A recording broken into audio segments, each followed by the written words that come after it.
दोस्तों, कैसे हो? आशा करता हूँ अच्छे और स्वस्थ होंगे। दोस्तों, आज के वीडियो में हम लोग सीखने वाले हैं कि दशमलव का जोड़ और घटाव कैसे करते हैं। जी हाँ दोस्तों, आप लोग बिल्कुल सही सुन रहे हैं। आज हम लोग दशमलव का जोड़ तथा घटाव करना सीखेंगे। इस वीडियो को पूरा देखने के बाद आप लोग बहुत ही आसानी से दशमलव का और जोड़ और घटाव कर पाएंगे। तो चलते हैं दोस्तों, हम लोग बिना देरी किए दशमलव का जोड़ और घटाव कैसे करते हैं उसको देखते हैं। तो चलते हैं दोस्तों क्वेश्चन पर। तो दोस्तों, हमारा ये वीडियो पार्ट 2 है। इसके पहले एक पार्ट 1 में बनाया हूँ दशमलव का जोड़ और घटाव पर ही, ठीक है। उसमें दोस्तों हमारा दोनों जगह जब दशमलव दिया गया था तब उसको कैसे सॉल्व किया जाता वो हमने सीखा था। इसमें दोस्तों लेकिन हम देख रहे हैं कि हमारा केवल एक ही संख्या में दशमलव लगा, दूसरी संख्या में दशमलव नहीं लगा है। जोड़ में भी और घटाने में भी देख रहे हैं हमारा दो संख्याओं के बीच में दशमलव लगा, लेकिन यहाँ दशमलव नहीं लगा, अकेला संख्या। जब इस तरह का क्वेश्चन हमारे पास आ जाए तब इसको कैसे सॉल्व करते हैं, इसको चलते हैं आज हम देखते हैं। तो चलते हैं दोस्तों, हम स्टेप बाय स्टेप दशमलव का जोड़ दो क्वेश्चन दिया गया इसको सॉल्व कर लेते हैं। उसके बाद फिर हम दशमलव का घटाव करना सीखेंगे। तो सबसे पहले दोस्तों हम दशमलव का जोड़ करेंगे और दशमलव को जोड़ में दोस्तों हमारा पहला क्वेश्चन क्या दिया गया है, 5 + 6.7। दोस्तों हमको 5 में 6.7 जोड़ के बताना है कि कितना आएगा। तो चलते हैं इसको सॉल्व कर लेते हैं, ठीक है। तो सबसे पहले दोस्तों हम बराबर का सिंबल लगा दें। अब दोस्तों पहली संख्या हमारा क्या 5, तो इस 5 को हम ऐसे उतार देंगे, ठीक है। अब इस 5 के बगल में हम पॉइंट लगाकर यहाँ 0 भर देंगे। क्यों भरेंगे? क्योंकि यहाँ देखो दशमलव के बाद दोस्तों कोई संख्या हमारा दिया गया है, ठीक है। इसीलिए हम इस पॉइंट लगाकर यहाँ 0 भर देंगे। इसका मतलब हमारा ये 5 ही होगा। अगर हम 0 भर दे तो ये 50 नहीं मारा जाए, क्योंकि दोस्तों जब भी हमारा पॉइंट के उधर में कितना भी संख्या अगर हम 0 में लगा दें, कितना भी 0 लगा दें, तो उसका मान जोड़ा नहीं जाता, वो संख्या हमारा पॉइंट के इधर ही कहलाता है, ठीक है। तो इस 5 को हम ऐसा लिख सकते हैं 5.0। क्यों लिख सकते हैं? क्योंकि हमको ऐसा जोड़ना है, क्योंकि इसमें पॉइंट के इधर 7 दिया था, ठीक है। अब इतना समझ में आ गया। अब देखो इस पॉइंट के नीचे हम इस पॉइंट को भर देंगे, ठीक है। इस पॉइंट के नीचे हम क्या लगा देंगे, पॉइंट। अब देखो इस पॉइंट के इधर कितना दिया गया 7, तो इस पॉइंट के इधर हम क्या भर देंगे 7, ठीक है। उसके बाद देखो इस पॉइंट के इधर कितना दिया गया 6, तो इस पॉइंट के इधर कितना रख देंगे हम 6। प्लस का सिंबल है तो प्लस का सिंबल लगा देंगे, ठीक है। हमने ऐसा दोस्तों क्यों किया, पॉइंट के यहाँ 5 के पॉइंट में इधर 0 क्यों लगाया? इसलिए क्योंकि दोस्तों हमारा पॉइंट के नीचे पॉइंट उतरना चाहिए, ठीक है। तो हमने 5 लिखा, 5 के बाद दशमलव लगा दिया, 0 भर दिए, क्योंकि यहाँ दशमलव के बाद कोई संख्या दिया था। फिर हमने दशमलव के नीचे दशमलव लगा दिया, मतलब पॉइंट के नीचे पॉइंट लगाया। अब देखते हैं इस संख्या में पॉइंट के इधर 7 दिया, तो इस पॉइंट का हमने इधर 7 भर दिया। उसके बाद इस पॉइंट का हमारा 6 था, इस पॉइंट की हमने 6 दिया। प्लस का सिंबल है तो प्लस का सिंबल दिया, ठीक है। अब इसको हम बहुत ही आसानी से जोड़ सकते हैं, ये हमारा नॉर्मल जोड़ बन गया, ठीक है। अब दोस्तों हम 0 में 7 को जोड़ेंगे तो हमारे कितना आएगा, 7 ही आएगा, ठीक है। तो हम लिख देंगे यहाँ पर 7। अब इस पॉइंट के नीचे हम क्या भरेंगे, पॉइंट। तो हमने पॉइंट के नीचे क्या भर दिया, पॉइंट, ठीक है। अब दोस्तों 5 और जब 6 को जोड़ेंगे तो हमारे कितना आ जाएगा 11। 5 6 200 में कितना हो जाएगा 11। तो यही हमारा दोस्तों क्या हो जाएगा आंसर। जब हम दोस्तों 5 में 6.7 को जोड़ेंगे तो हमारा दोस्तों उत्तर कितना आएगा 11.7। आई होप आप लोग को दोस्तों शायद पहला क्वेश्चन अच्छे से समझ में आ गया होगा। अब चलते हैं दोस्तों हम दूसरा क्वेश्चन सॉल्व करते हैं कि हमारा जब दो संख्याओं के बाद दशमलव लगा हो और उसके बाद यहाँ पर संख्या है जो दिया गया सिंगल में, इसमें दशमलव ना लगा, तब इसको सॉल्व कैसे कहते हैं। यहाँ तो हमारा 1 अंक के बाद दशमलव लगा था, लेकिन यहाँ पर 2 अंक के बाद दशमलव लगा है, उसको कैसे जोड़ते हैं इसको देख लेते हैं, ठीक है। तो ये बहुत ही आसान है ये भी, ठीक है। जैसे हम पहला लगाएं ऐसा ये भी लगेगा, लेकिन थोड़ा दिमाग लगाना पड़ेगा, ठीक है। तो सबसे पहले बराबर का सिंबल लगा देंगे और इस संख्या को ऐसे हम नीचे उतार देंगे। तो इस संख्या हमारा क्या है 32.2। तो 32.2 को हम ऐसे उतार दिए, ठीक है। इतना समझ में आ गया। अब इस पॉइंट के नीचे हम क्या लगा देंगे, पॉइंट। अब इस संख्या को देखो कहाँ लिखना है, यही हमारा इंपॉर्टेंट है। बहुत लोग यही गलती करते हैं, इस संख्या को राइट साइड में लिख देते हैं, ठीक है। ये पॉइंट के नीचे हम पॉइंट जब उतारते हैं तो इस संख्या को कहाँ लिखना है, यही इंपॉर्टेंट, ठीक है। तो जब भी दोस्तों पॉइंट के नीचे पॉइंट लगाते हैं और यहाँ पर कोई संख्या अकेले में रहे, इसके बाद दशमलव ना लगे, तो इस संख्या को पॉइंट के हमेशा लेफ्ट साइड में लिखा जाता है। किसमें, लेफ्ट साइड। तो इस पॉइंट के इधर हम क्या लिख देंगे 6 को भर देंगे और यहाँ पर जगह खाली है तो यहाँ भी हम 0 भर सकते हैं और यहाँ भी जगह खाली है तो हम अपने मन से 0 भर सकते हैं। और प्लस का सिंबल है तो प्लस का सिंबल आप लोग अच्छे से देख लिया, हमने ये किसको कैसा भर दिया है, ठीक है। तो दोस्तों हमें दिया था 32.2, तो 32.2 को हम ऐसे उतार दिया। फिर हमने पॉइंट के नीचे पॉइंट रखा, ठीक है। अब इस 6 को कहाँ लिखना है, ये इंपॉर्टेंट था।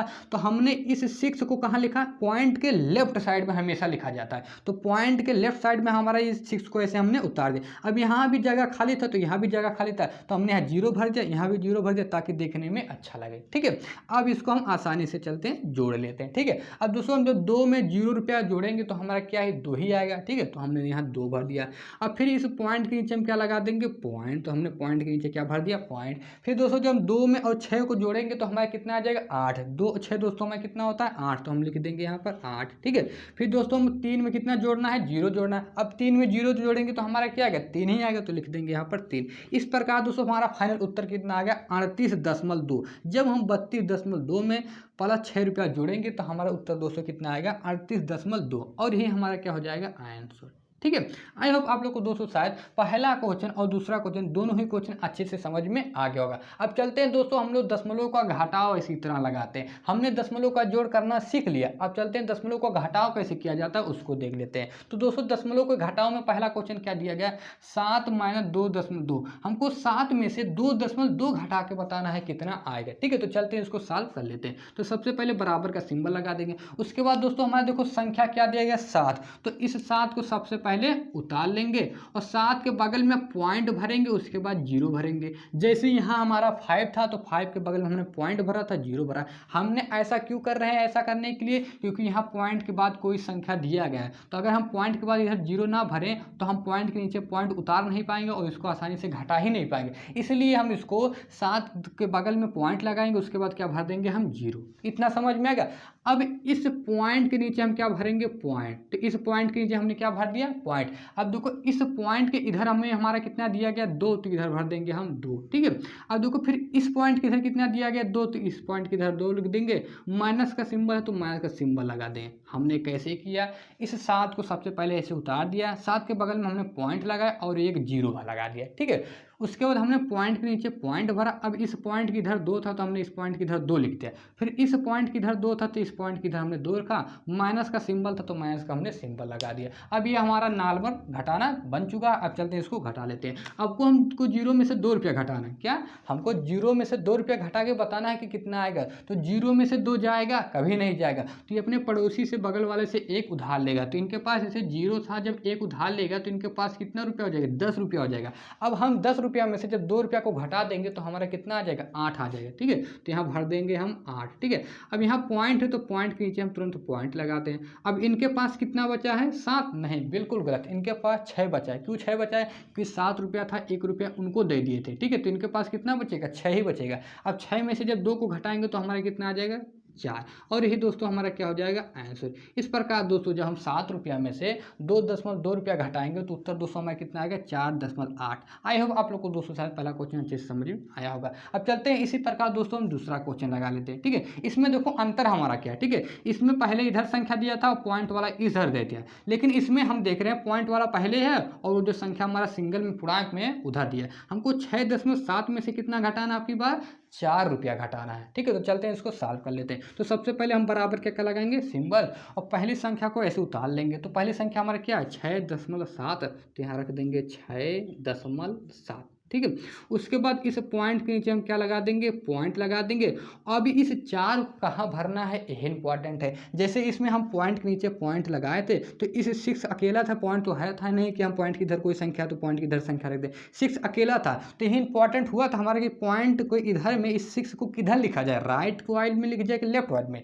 तो जब भी दोस्तों इस तरह का अगर संख्या आ जाए, कोई अकेला आ जाए इधर संख्या पॉइंट ना लगा हो, तो इस पॉइंट के हमेशा लेफ्ट साइड में संख्या हमारा लिखा जाता है। जैसे यहाँ पर पॉइंट के नीचे पॉइंट लगा था, ये संख्या हमारा अकेला था, पॉइंट में नहीं था, तो पॉइंट के लेफ्ट में हम 6 को उतारे थे और यहाँ जगह खाली था तो हमने 0 भर दिया। यहाँ भी इसके नीचे जगह खाली था 0। तो ऐसे यहाँ भी हम पॉइंट के नीचे पॉइंट उतारेंगे, इस 4 को इधर हम ना लिखकर इधर लिखते हैं, तभी हमारा सही माना जाए। अगर हम इधर 4 लिख दिए तो ये दोस्तों हमारा क्वेश्चन क्या हो जाएगा, गलत हो जाएगा, ठीक है। तो हमने यहाँ पॉइंट के नीचे पॉइंट लगाया। अब इस 4 को पॉइंट के इधर लिखेंगे और इधर जगह खाली है तो यहाँ पर हम 0 भर देंगे और माइनस का सिंबल है तो माइनस का सिंबल लगा देंगे, ठीक है। कैसे हमने किया 6.7 को वैसे हमने उतार दिया, पॉइंट के नीचे हमने पॉइंट लगाया। अब इस 4 को हमने इधर लिख दिया और इस पॉइंट के इधर कुछ नहीं था, जगह खाली था, तो हमने यहाँ पर 0 भर दिया। अब हमको घटाना है। अब जो 7 में से हम 0 को घटाएंगे तो हमारा क्या आएगा, वही आएगा, 7 ही आएगा। तो हम लिख देंगे यहाँ पर 7। उसके बाद दोस्तों हम पॉइंट के नीचे क्या लगा देंगे, पॉइंट,